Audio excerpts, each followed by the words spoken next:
What is going on, guys? Snickel here, and today I have another Platinum Trophy video for you guys. Today I'm going to be getting the Platinum Trophy in Horizon Forbidden West on the PlayStation 5. Now, the last trophy that I do have to get is Reached Level 50, which is Reached Player Level 50. As like Horizon Zero Dawn, the names of the trophies and the descriptions are pretty bare bones in this game, which is kind of annoying, but I guess it gets right to the point. When I did beat the story, I think I was like low level 40, so I did have to grind a few things out, and I ended up killing this Thunderjaw over and over again to get my last few levels. If you guys do go on to enjoy the video, be sure to give it a like, subscribe for more trophy content like this, and consider hitting that bell notification to stay up to date on all of my new uploads. Anyway, with all of that being said, let's get right into this video.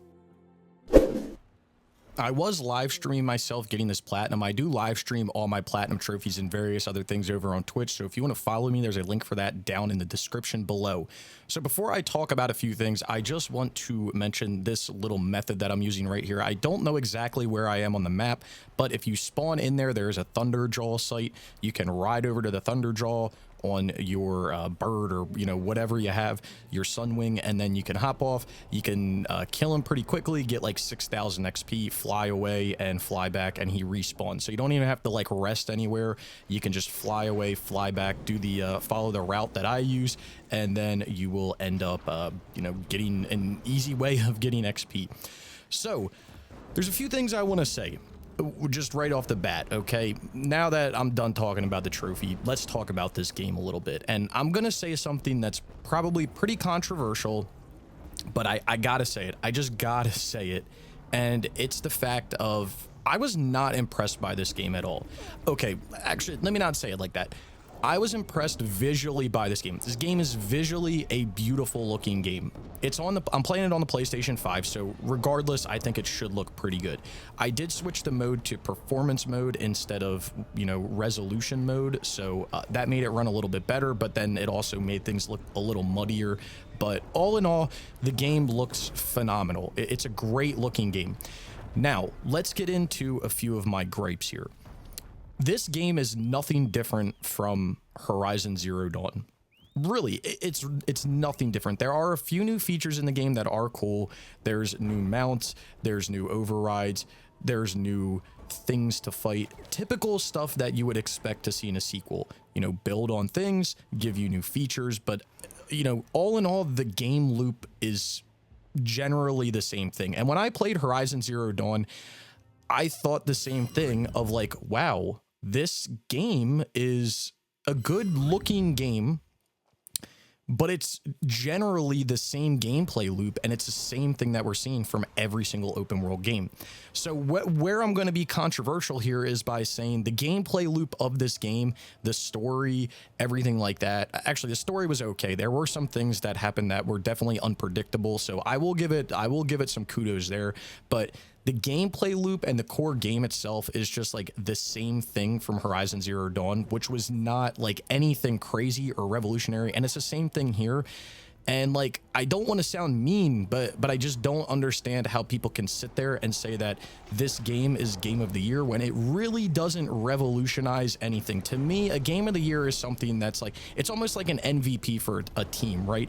If you took that player off that team, would that team still make the playoffs? That's the same way that I look at the game of the year. Is this game something that's revolutionary? It's moving everything forward and everything like that. Is this a great looking game? Yes. Is the story good? Yes. Other than that, there's really nothing else that's too crazy. The combat is frustrating, and you could say what you want to say. Oh, well, you're just bad at. No, it's legitimately frustrating because you are only given, you have traps, you have things like that, but you can only move so fast. And when these machines are literally tracking you down, tracing you down, doing all this whack shit, and then like just absolutely obliterating you, it can get kind of frustrating. And again, you can say what you want to say. Oh, you're bad at the game. Yeah, I've played Souls games. I'm playing Elden Ring right now. I've played games, okay? So you can't sit there and say, well, you're just not good at that game. No, it's just there's something weird going on with it there. I'm not a huge fan. And like I said, the gameplay loop is just nothing new. It's all the same stuff. And I just don't get why people can sit here and say, like, this is a game of the year. It's a great game. Don't get me wrong. It's a great game. Great looking game. It plays phenomenal. The animations are great, even though there's some whack things there. The story, again, is great. But the gameplay loop as a whole, it just ain't it. It's just not it. And honestly, if you're not a trophy hunter and you're someone who's just playing the game for fun, I just don't see how you can play through this entire story and do all of the side content, all the camps, everything that you need to do, and have fun doing it. Because even as a trophy hunter, where I didn't even have to do everything in the game, I was starting to get bored by it.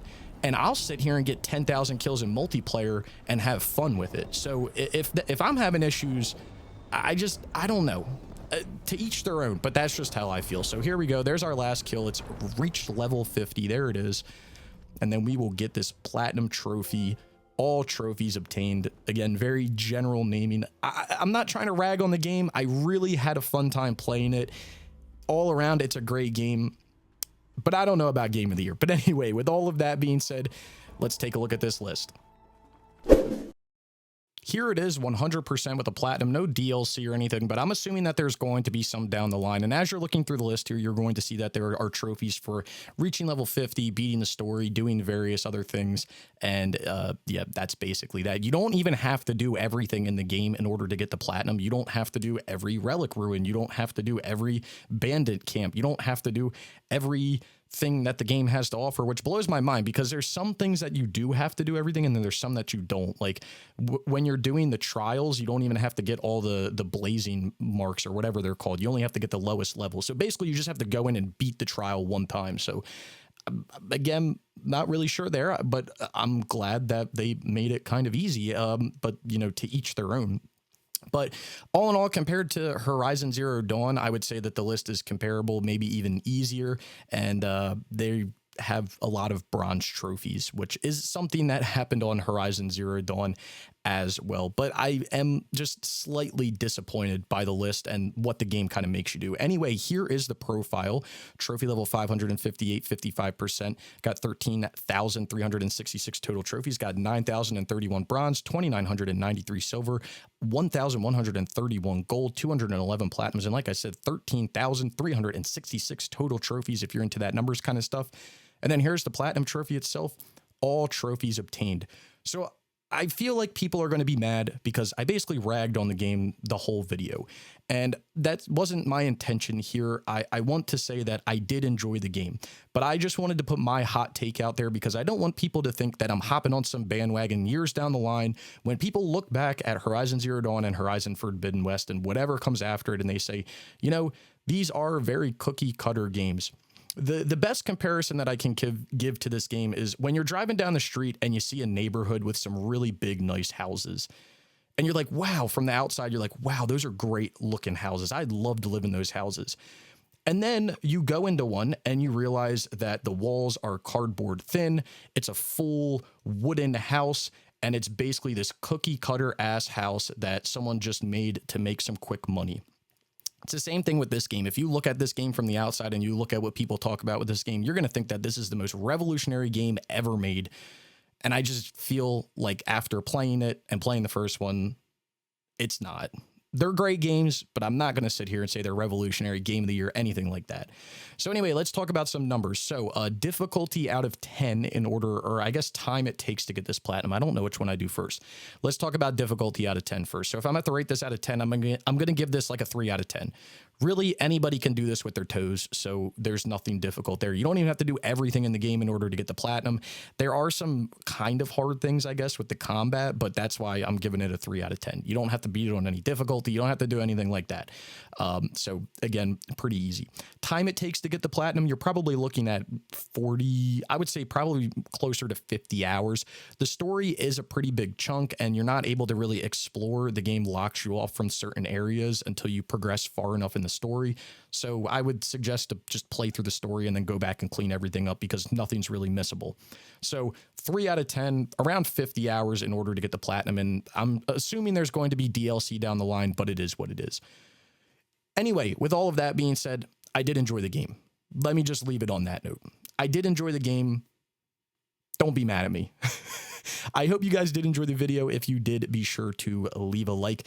Down in the description below, you'll find links to all types of stuff, my Twitter, my Twitch, other videos like this. So if you want to go follow me anywhere or watch any of those other things, I would greatly appreciate it. Let me know your thoughts on the game down in the comments below. Again, if you did go on to enjoy the video, be sure to give it a like. If you haven't subscribed, consider subscribing for more trophy content like this. And I hope to see you all around sometime soon.